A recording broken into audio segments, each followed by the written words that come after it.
Good morning guides. देखिए मैं आपको क्लास 10th में ग्रामर में एक आर्टिकल आता है और ये आर्टिकल जो है आपके पेपर में 2 नंबर या 1 नंबर का जरूर आता है। एमसीक्यू क्वेश्चन में मिलेगा आपको। तो आर्टिकल जो है आपके आगे की क्लासों में मिलते हैं, क्लास 10th 11वीं 12वीं तीनों क्लासों में आता है। ये 11वीं और 12वीं में तो ये 4 नंबर का मिलता है जिसे हम बोलते हैं सिंटैक्स। तो हमें हाई स्कूल में इतना सीखना है कि आर्टिकल होते क्या हैं, आर्टिकल कितने प्रकार का होता है। तो आर्टिकल जो है हमारे 2 प्रकार के होते हैं, इन्हें हम हिंदी में उपपद कहते हैं। तो these are 2 types, definite article और इनडेफिनेट आर्टिकल। डेफिनेट आर्टिकल क्या होते हैं इनको जानेंगे। तो डेफिनेट आर्टिकल उन्हें कहते हैं, जैसे डेफिनेट को हिंदी में बोलते हैं निश्चित। तो इसकी हमने डेफिनेट को आर्टिकल हमारा कौन सा शब्द है, दा है पहला। ये दा का प्रयोग हम कैसे करते हैं वो जानेंगे। तो यूज ऑफ दा के बारे में हमने आपको यहाँ बताया है, जैसे इसका प्रयोग सूरज, चंद्रमा, पृथ्वी, समाचार पत्र, पवित्र ग्रंथ, नदियां, हिमालय पर्वत, प्रसिद्ध किताबें, ऐतिहासिक स्थान आदि के साथ दा का प्रयोग करते हैं। ये चीजें ऐसी हैं, इनके साथ हमेशा आपको दा का प्रयोग करना होता है। इनके साथ अगर आपने दा नहीं लगाया समझ लो वो टेंस पूरा गलत है।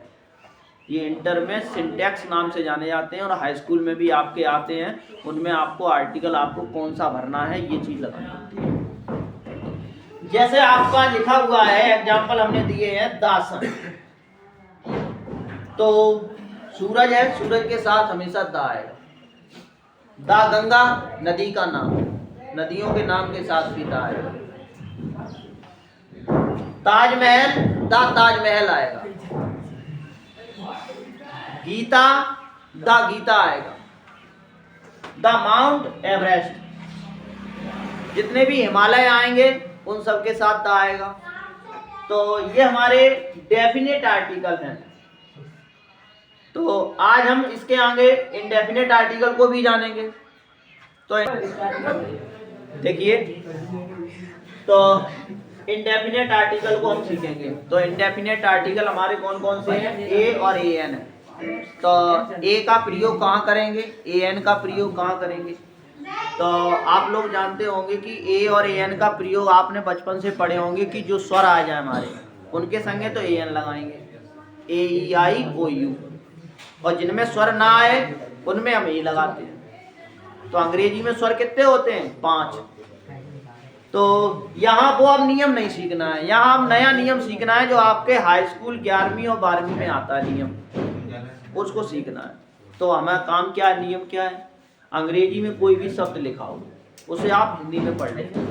हिंदी में पढ़ते समय यदि हिंदी का स्वर आगे आ जाए तो बाकी संगे ए एन लगा देना, और हिंदी को पढ़ते समय यदि ना आए तो ए लगा देना। ये है सिंपल सी बात। आपको कोई इसमें ऐसी चीज रटने की जरूरत नहीं है कि स्वर है क्या है, कुछ नहीं। तो देखिए हमने यहाँ कुछ डेफिनेशन भी लिखा दी है।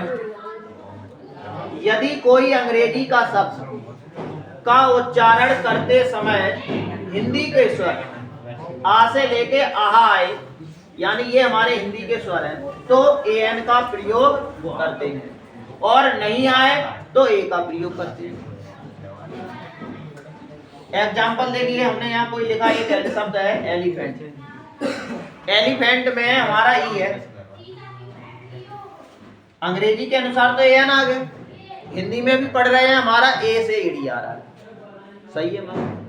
यूरोपियन, इसे हिंदी में हमने पढ़ा यू आया, तो या है, ये हमारा स्वर तो नहीं है तो ए आ गया। मंकी, मंकी शब्द आपने पढ़ा, एम जो है हमारा है क्या है, स्वर नहीं है तो ये आ गया। लेकिन एम ए लिखा है, एम ए जिसे आप हिंदी में क्या पढ़ रहे हैं, ए आ रहा है तो ए एन आएगा। क्या आएगा, ए एन आएगा। ऐसे ही ये शब्द लिखा है ऑनेस्ट, अंग्रेजी में देखो एच, तो जाके संगे भैया ए आना चाहिए था, लेकिन जाए हिंदी में पढ़ा क्या आ गया, ऑनेस्ट पढ़ा गया। तो जब ऑनेस्ट पढ़ा गया तो हिंदी में ओ आया, वो हमारा क्या है, स्वर है। तो इस तरीके से ए एन आना चाहिए। तो ये है हमारे आर्टिकल्स, इनको आप सीख लीजिए, 1-2 बार देखिए, आपको तैयार हो जाएगा। Thank you.